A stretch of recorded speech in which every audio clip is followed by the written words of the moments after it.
Transport department के भ्रष्टाचार और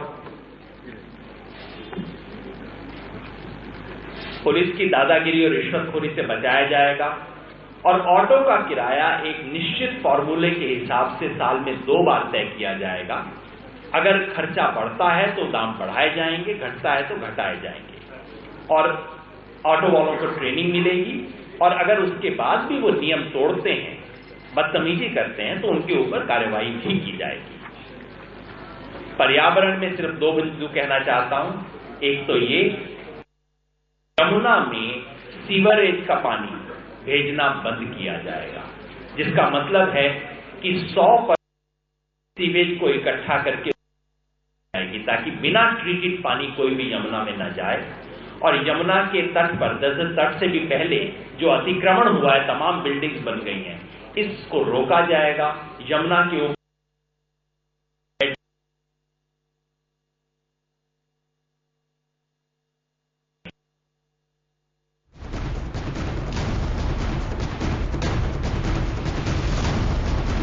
अतिक्रमण और निर्माण कार्य के जीव जानवरों की दशा को सुधारने के लिए जो एनिमल वेलफेयर बोर्ड है, उसको सिर्फ सलाहकार नहीं, उसको ज्यादा ताकतवर एजेंसी के रूप में बनाएंगे और हवा में प्रदूषण कम फैलाने वाले ईंधन को प्रोत्साहन देंगे। सामाजिक न्याय के 2-3 बिंदु हैं।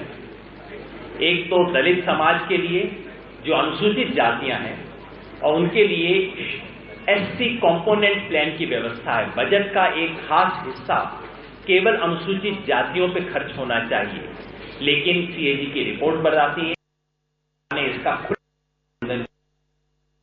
100 करोड़ रुपया कॉमनवेल्थ गेम में लगा दिया गया था। उस सब को छोड़ के अब एससी कंपोनेंट को केवल एससी समाज के भले के लिए खर्च किया जाएगा। एससी, एसटी, ओबीसी के आरक्षण के जो नियम है वो कायदे से लागू किए जाएंगे और रिक्त पद भरे जाएंगे। वाल्मीकि समाज सफाई दिल्ली का है, वो जिसे ठेकेदारी के सिस्टम में रख के जिसका शोषण होता है, इस व्यवस्था को खत्म करके परमानेंट सफाई कर्मचारियों की नियुक्ति की जाएगी।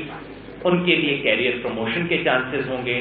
वाल्मीकि समाज के बच्चों को पढ़ाई में आने के लिए, पढ़ाई में आगे बढ़ने के लिए, खासतौर पे हायर एजुकेशन में जाने के लिए विशेष स्कीम बनाई जाएगी। नए तरह के रोजगार पा सकें, इसके लिए व्यवस्था की जाएगी। और नाले में, सीवर में उतरने वाले कर्मचारी को ठीक वही सुविधाएं मिलेंगी, मास्क, लिबास, मशीन, बीमा, जो कि फायर ब्रिगेड के कर्मचारी को मिलता है, क्योंकि काम वो भी बिल्कुल वैसा ही कर रहा है। मुस्लिम समाज को जो दहशत का माहौल है उससे मुक्ति दिला के बराबरी के अवसर दिलाने के लिए समाज के लिए आम आदमी पार्टी कटिबद्ध है। बेगुनाह लोगों को झूठे मामलों में फंसाने की वारदात को बिल्कुल बंद किया जाएगा। सरकारी स्कूलों में शिक्षा का स्तर बेहतर किया जाएगा और अगर कोई शिकायत होती है कि मुस्लिम बच्चों के साथ भेदभाव होता है एडमिशन में, तो उस पर गंभीरता से विचार किया जाएगा। दिल्ली वक्फ बोर्ड को सरकारी दलालों के चंगुल से छुड़ाया जाएगा। कई मुस्लिम इलाकों में कब्रिस्तान की गंभीर समस्या है, उसके लिए जमीन दिलवाने की व्यवस्था की जाएगी। 1984 के कत्लेआम, जो सिखों के विरुद्ध नरसंहार हुआ था, उस कत्लेआम को दोषियों को सजा दिलवाने की पूरी कोशिश की जाएगी। जिन मामलों को गलत तरीके से बंद किया गया था उनकी पुनर्समीक्षा की जाएगी और इस कत्लेआम के शिकार परिवारों के पुनर्वास की कायदे से व्यवस्था की जाएगी। पंजाबी और उर्दू भाषा को कानूनी रूप से तो दूसरी भाषा का दर्जा है, लेकिन व्यवहार में ऐसा दर्जा नहीं है, वो दिलवाया जाएगा। स्कूल कॉलेज में पढ़ाने की व्यवस्था की जाएगी। संस्कृत की पढ़ाई को और शोध को भी प्रमोट किया जाएगा। जो डिसेबल्ड लोग हैं उनके लिए हम चाहते हैं कि दिल्ली एक मॉडल सिटी बन सके। तमाम शैक्षणिक संस्थाओं, सार्वजनिक संस्थाओं, मनोरंजन स्थलों में रैंप और लिफ्ट की व्यवस्था हो। डिसेबल्ड बच्चों को सामान्य स्कूलों में दाखिला मिल सके, विशेष स्कूलों को बढ़ाया जा सके और उनके लिए 3% के आरक्षण की जो व्यवस्था है वो सख्ती से लागू की जाए।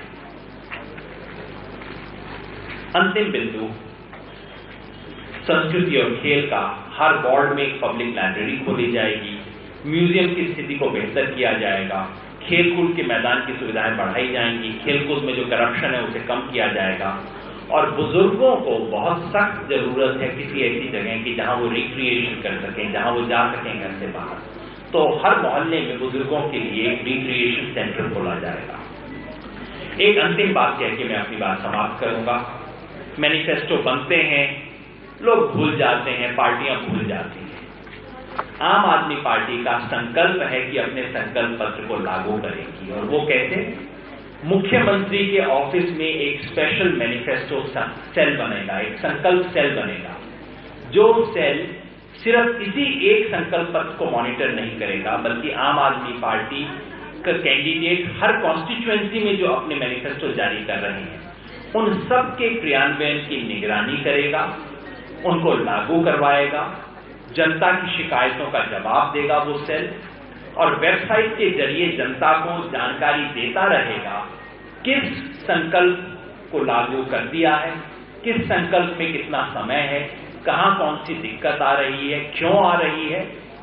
और हर साल, हर एक साल में एक बार आम आदमी पार्टी का मुख्यमंत्री और आम आदमी पार्टी के तमाम विधायक जनता के सामने खड़े होकर इस संकल्प पत्र पे क्या काम हुआ है इसका रिपोर्ट कार्ड जनता के सामने रखेंगे, ताकि एक जवाबदेही बन सके।